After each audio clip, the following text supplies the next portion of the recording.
बाजारासारखे मऊ, स्पंजी आणि रसाने भरलेले रसगुल्ले आता घरच्या घरी बनवा. चला सुरुवात करूया.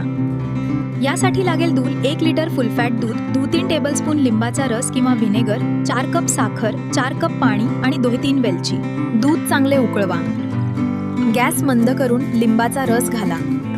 दूध पूर्णपणे फाटल्यावर गॅस बंद करा. छेना कपड्यात गाळून थंड पाण्याने धुवा, म्हणजे लिंबाची आंबट चव निघून जाईल. आता छेना 30 मिनिटे टांगून ठेवा, म्हणजे अतिरिक्त पाणी पूर्ण निघून जाईल. एका मोठ्या पातेल्यात पाणी, साखर आणि वेलची घालून उकळी येऊ द्या. आता छेना 8 ते 10 मिनिटं चांगला मळा. तो अगदी गुळगुळीत आणि मऊ झाला पाहिजे.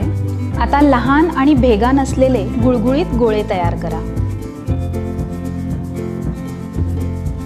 गोळे पाकात सोडा आणि झाकण ठेवून 15 ते 18 मिनिटं शिजवा.